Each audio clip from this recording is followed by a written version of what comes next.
Olá, segundo ano. Vamos aqui para mais uma aula de Zoologia 3. Nós já vimos lá a introdução de Filocordata, com todas as suas classificações, suas subdivisões.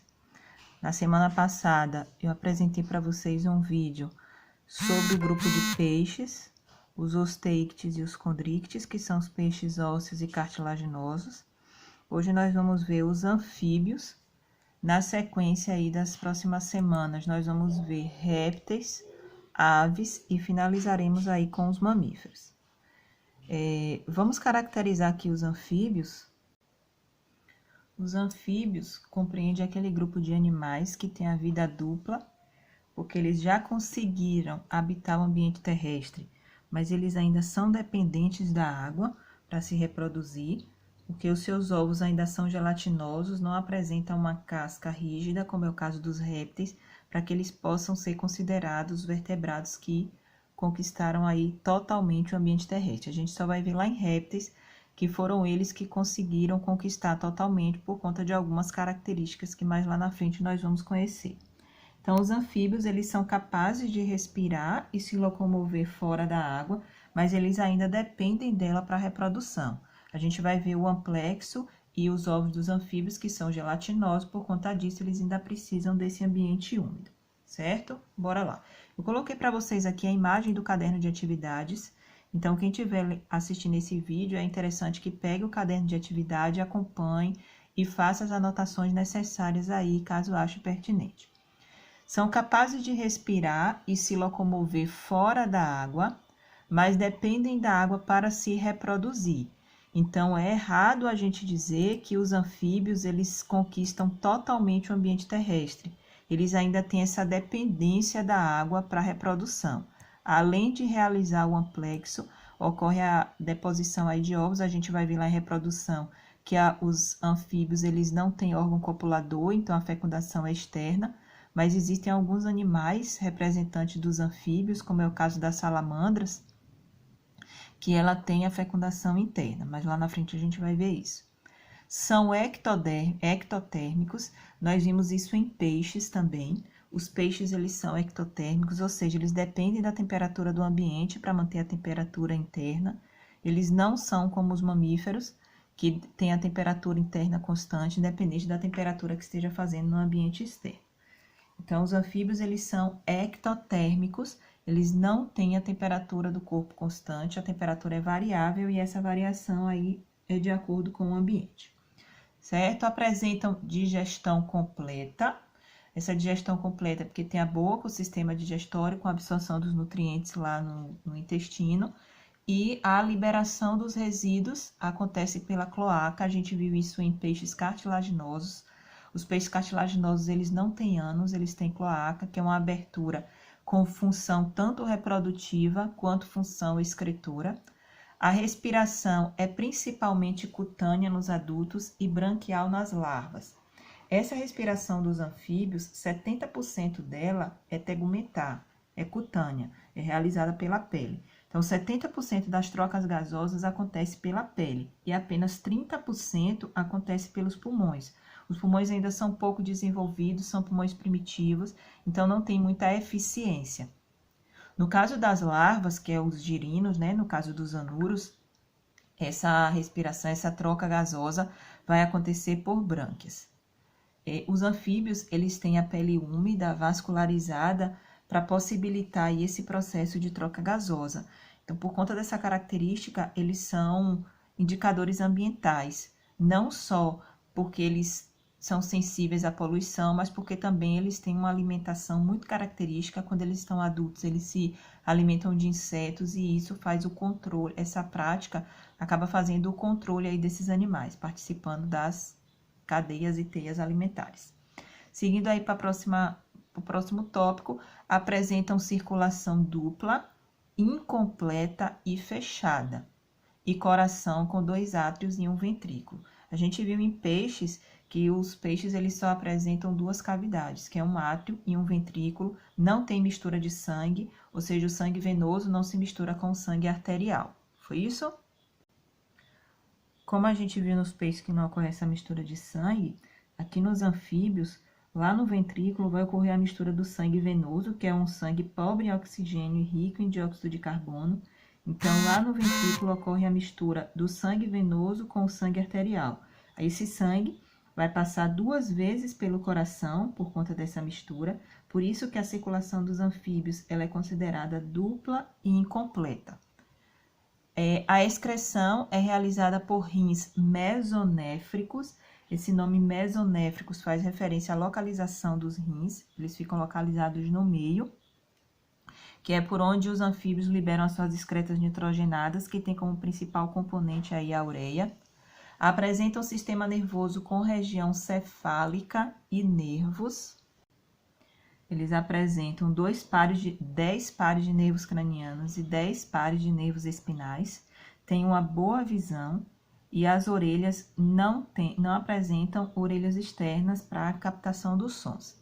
Realizam metamorfose, é uma característica importante desse grupo aí.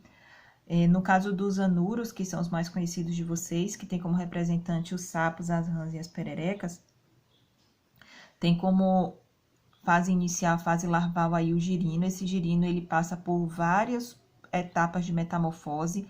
Então surgem primeiro aí as patas dianteiras, depois as traseiras, desaparecimento da cauda e no lugar das brânquias se desenvolvem aí os pulmões bem primitivos com pouca eficiência. Então essa realização da metamorfose é uma característica muito importante para esse grupo aqui de anfíbios. Vamos para a sistemática, depois eu falo da reprodução. Os anfíbios, eles são classificados aí em três grupos: Anura ou Salientia, Urodelo caudata e Apoda ou Gimnophiona. No caso dos Anura, os exemplos dos representantes são sapos, rãs e pererecas. Eu vou caracterizar aqui para vocês. Os sapos, as rãs e as pererecas, elas não apresentam cauda. Essa cauda ela é perdida durante o processo de metamorfose. O girino apresenta cauda, mas a fase adulta eles não vão apresentar. São saltadores. As larvas são chamadas de girinos, que têm a respiração branquial. Nos sapos, as glândulas paratóides produzem substâncias tóxicas. Eu vou diferenciar para vocês, cada um deles, diferenciar o sapo da rã e da perereca. O grupo dos anfíbios aí apresenta a maior quantidade de espécies, é o maior dos 3 que nós vamos ver. As rãs, ela apresentam a pele lisa e membrana entre os dedos, a gente chama de membranas interdigitais, porque elas são aquáticas, e essas membranas, semelhante às patas de pato, auxiliam na movimentação da água. Os sapos, eles têm a pele enrugada, são maiores, as patas traseiras são curtas e grossas, para possibilitar aí o abraço lá nupcial, né, o amplexo. Nas pererecas, a pele é lisa e elas apresentam discos adesivos nas pontas dos dedos. Esses discos adesivos possibilitam a movimentação desses animais aí em superfícies lisas. Quando eles estão adultos, eles se alimentam principalmente de insetos, eles têm uma língua longa e pegajosa, eles lançam a língua, gruda no inseto e eles lançam para dentro da boca. No caso dos Urodelo ou caudata, apresentam um corpo alongado com cauda comprida. O axolote é um estágio larval da salamandra capaz de se reproduzir. Nesse grupo dos Urodelo ou caudata, os adultos eles mantêm a cauda, eles não perdem, como é o caso dos anfíbios. Eles vão apresentar a cauda aí durante toda a vida. Vivem em solo úmido, madeira podre, em ambientes frescos e úmidos. Esse axolote que eu cito para vocês aí, eles vão permanecer em estágio larval durante todo o período da vida. Então, eles são larvas já com capacidade reprodutiva. E os exemplos mais comuns são as salamandras e os tritões. Eu não comentei com vocês, mas vou falar aqui sobre essa glândula paratóide, essas glândulas paratóides que ficam próximas aos olhos dos anfíbios. Os sapos, eles têm essa glândula. Só quem tem sapo, rã e perereca não vai ter. As rãs e pererecas, elas podem ter veneno na pele. Então, quanto mais colorida, mais chamativa, ela pode ser mais venenosa. Essa glândula paratóide, ela quando pressionada, libera o veneno. Mas o sapo só vai liberar o veneno se for pressionado. Então, existe aquele mito de que o sapo joga leite. Isso não existe, só vai acontecer se essa glândula ela for pressionada. Então, quando o animal vai se alimentar do sapo, que pressiona essas glândulas, ele libera essa substância tóxica para afugentar o predador. E o último grupo aí são os ápodes, ou Gymnophiona, que tem como representante a cobra cega. Eles não têm membros locomotores, apresentam um corpo alongado, sem membros locomotores e têm hábito fossorial, ou seja, eles vivem sob o solo, eles cavam o solo e vivem em ambientes mais escuros. Os anfíbios, eles são considerados os primeiros animais tetrápodes. Tetrápodes são aqueles que apresentam 2 pares de membros. Então, é importante que vocês saibam disso, mas nós vamos ter a exceção aí das cobras cegas, porque elas não apresentam patas. Vamos falar um pouco da reprodução. A maioria dos anfíbios é dioica e ovípara, ou seja, apresentam sexos separados e colocam ovos. Lembrando que esses ovos, eles são gelatinosos, eles não apresentam a casca rígida, como é o caso dos répteis. Apresentam fecundação externa pela ausência do órgão copulador do macho e os ovos sem casca. A maioria das salamandras apresenta fecundação interna. Então, como é que os anfíbios eles se reproduzem? O macho, ele tem uma característica que é o coachar, que é o canto de atrair a fêmea. Então, o macho, ele coacha, atrai a fêmea. Quando ela é atraída, eles ficam em amplexo. O macho dá o abraço nupcial, eles ficam durante um determinado período, ele estimula a liberação dos ovócitos da fêmea, ele libera os seus gametas na água, os seus espermatozoides na água, a fêmea libera os seus ovócitos, é onde ocorre o processo de fecundação. Então, o coachar e o amplexo são 2 características muito marcantes dos anfíbios durante o processo reprodutivo. Eu coloquei aqui uma lista, uma sequência de slides com várias imagens de anfíbios para vocês verem, não só representantes dos anuros, mas também dos urodelos e dos ápodes. Então, vamos lá, vou passar aqui para vocês. Aqui vocês têm um dos representantes do anuro, os urodelos, tá vendo? O axalote, que permanece na fase larval até a idade adulta, e aqui a Gymnophiona ou ápoda, que é a cobra cega. Como é que você diferencia uma perereca do arranho e do sapo? Aqui você sabe, ó, que tem os discos adesivos, então é uma perereca. Se fosse a rã, ela teria as membranas entre os dedos, não é isso? Então, vamos lá, para a próxima. Aqui é um exemplo de sapo, percebam a pele enrugada, as glândulas paratoides que ficam próximas aos olhos, as patas traseiras, elas são mais curtas e grossas, para facilitar aí o amplexo. Aqui nós temos alguns anfíbios em amplexo, quando o macho dá o abraço nupcial na fêmea, ele estimula a ovulação dela, ela libera os ovócitos para que ele possa liberar os seus espermatozoides e ocorrer aí o processo de fecundação. Quando o macho ele encontra uma fêmea, ele para de coachar, porque essa característica do coachar é justamente para atrair uma parceira para a reprodução. Eu trouxe aqui um ciclo da metamorfose para vocês verem. Aqui tem o macho e a fêmea em amplexo. Eles liberam seus gametas na água, a fêmea libera os seus óvulos e o macho os espermatozoides. Ocorre a fecundação, formando aí uma cápsula gelatinosa, que é o ovo sem a casca.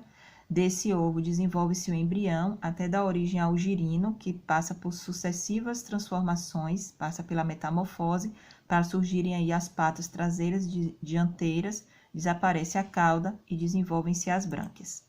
Eu trouxe esse slide aqui para mostrar a vocês como isso acontece em tempo, em questão de tempo. Do ovo até para o girino, qual o tempo que isso leva, quantas horas, quantos dias. As brânquias externas, em 6 dias, ocorre desaparecimento de brânquias e surgimento dos pulmões primitivos. Então, depois de 3 meses ou mais, ocorre aí o processo de metamorfose. Aqui nós temos um outro exemplo de amplexo, todos esses círculos gelatinosos brilhosos aqui são os ovos. Em um único amplexo, o macho pode fecundar mais de 100 óvulos da fêmea. Então, cada pontinho preto desse aqui vai ser um girino, se eles conseguirem sobreviver. Forma-se essa espuma, para a gente percebam aqui, eu até circulei essa espuma. Logo aqui embaixo é onde ficam os ovos, que são esses aqui da imagem abaixo. Cada pontinho preto desse aqui, se sobreviverem, né? Que eles são presas muito fáceis, vão dar origem aos girinos. Olhem aqui, ó, esse caminho, estão vendo? Tudo isso daqui são ovos de girino, que vão se desenvolver e dar origem. Essa aqui é ótima para vocês observarem. Percebam. Os ovos gelatinosos. Aqui embaixo a gente já tem a fase inicial do processo de metamorfose, formação de larvas. Aqui, outra imagem do processo de transformação, as patas que surgem, as traseiras, depois as dianteiras, desaparecimento da cauda. Quanto mais colorido, mais chamativo, pode ser que esses anfíbios eles apresentem veneno na pele, não é um veneno mortal, mas pode ser um veneno que cause uma dormência, uma irritação da pele, dos olhos. Olhem aqui, aqui nós temos a filomedusa. A filomedusa ela é muito dócil, ela não dá saltos longos. Aqui nós temos uma salamandra. Outras representantes de anfíbios, esse aqui é tóxico, bem como esse azulzinho com preto. Algumas fêmeas, elas levam seus ovos nas costas para garantir que os seus filhos vão sobreviver. Nem todas as espécies fazem isso. Tem outras espécies também que a fêmea ela permanece durante um tempo próxima aos ovos até os seus filhotes começarem ao processo de metamorfose, para garantir que mais filhotes aí tenham sucesso de sobrevivência. Essa também é uma venenosa, ela é tóxica. Isso aqui são brânquias externas, isso é um axolote, representante dos urodelos, eles mantêm a cauda mesmo na fase adulta. E aqui são representantes dos ápodes, que são as cobras cegas, que a gente chama aí de cobra de duas cabeças, mas elas não são serpentes, elas são anfíbios. Eu vou deixar aqui essa atividade para vocês fazerem em casa, tá no livro didático de vocês, lá na página 46 e 47, respondam as questões de 1 a 4, mandem a foto para o grupo ou mandem para o particular para eu poder anexar na pasta de vocês lá na escola, certo? Qualquer coisa eu estou à disposição.